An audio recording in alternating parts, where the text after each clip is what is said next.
Hi, I'm here with Mr. Kevon Gulley, the author of Just Like Compton. He recently had a trailer put out for Just Like Compton. It's fantastic. We're going to hear more about what we can, when we can expect to see the movie, and more work from Kevon. How you doing? I'm doing great. Thanks for having me. Good. Happy to have you here. We interviewed you a little while ago. Yes. Nice interview. Footage is great. Very. Glad that you're back. Thank you.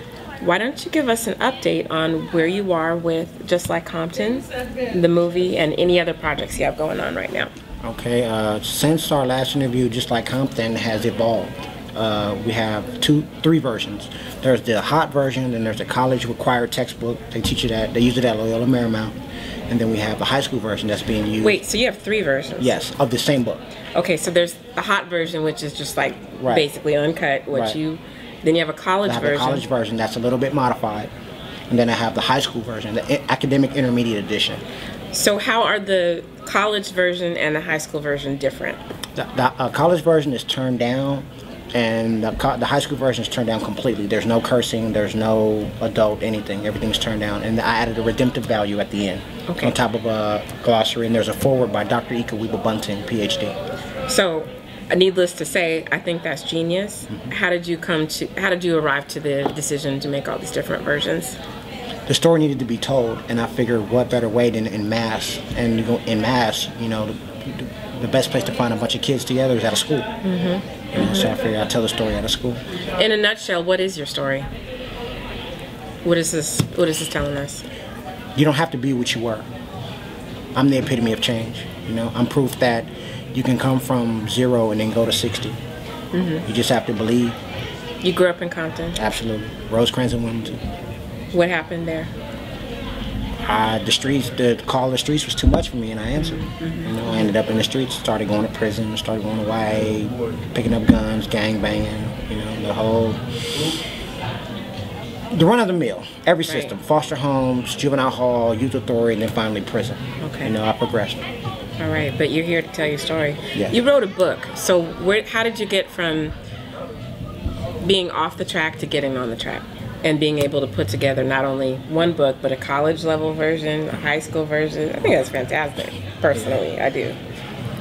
A required college textbook. It's not optional. See, and that, yeah, you can't take Sociology 104 social problems without using Just Like Compton, the book. It's the required college textbook. So how did we get off the track and then on the track? To get on the track, for me and people like me, you have to be tired. You have to be sick and tired of being sick and tired of what you were.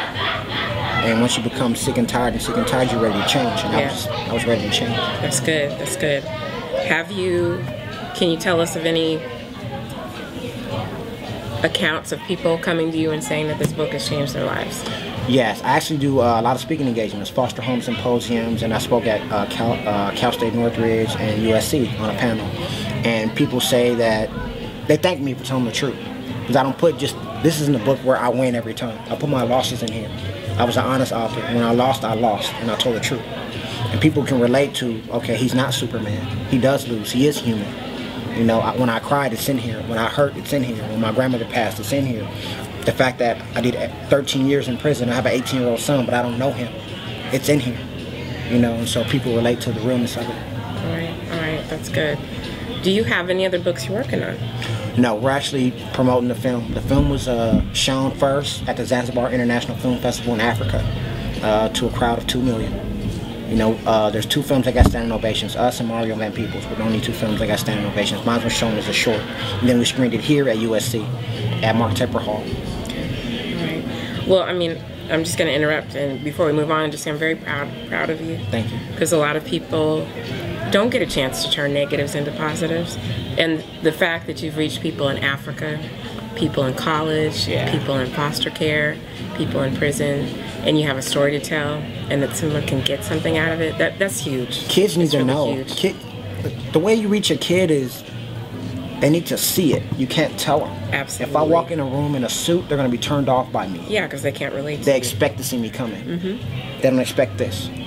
And then when I open my mouth and I speak, they're like, oh, wow, he did go through it. You know, not, I'm talking about going through it. I went through it and now I'm here. You know, I'm the, oh, he did it.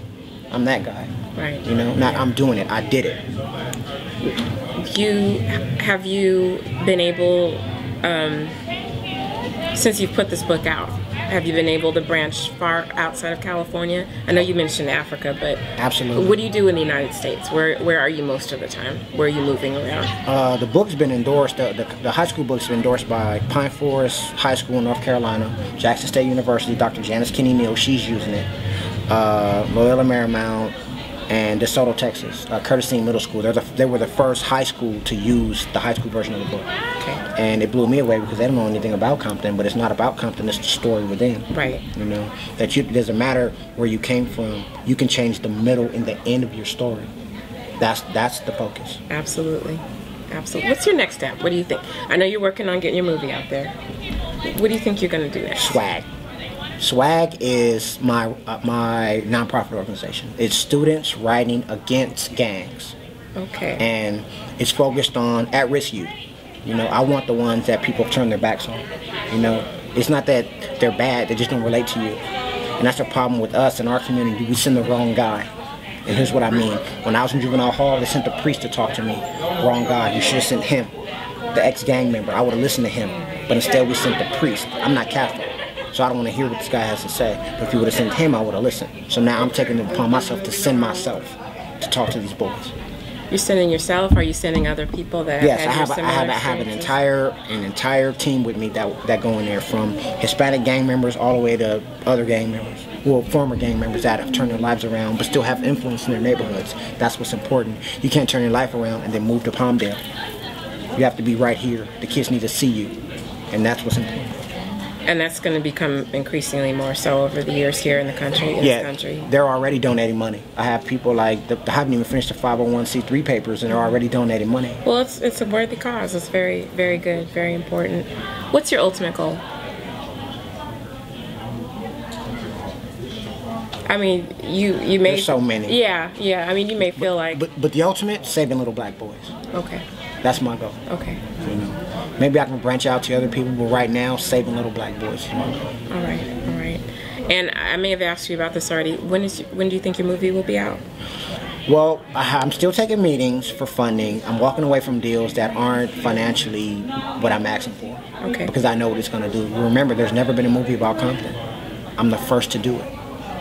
A lot of soundtracks about Compton. Right, exactly. Or people right? mention Compton in movies, but there's never been a movie about Compton. Very true. So I've tapped a market that's been untapped. So I have the right to kind of stand firm on what I expect. Good. I'm looking forward to it. Is there anything else you want to share with us before we go? Thanks for having me, and please buy a copy of Just Like Compton, the novel, and the movie will be coming soon. All right. Thank you so much. Thank you. It's good to see you again. Thank you. All right. Ciao.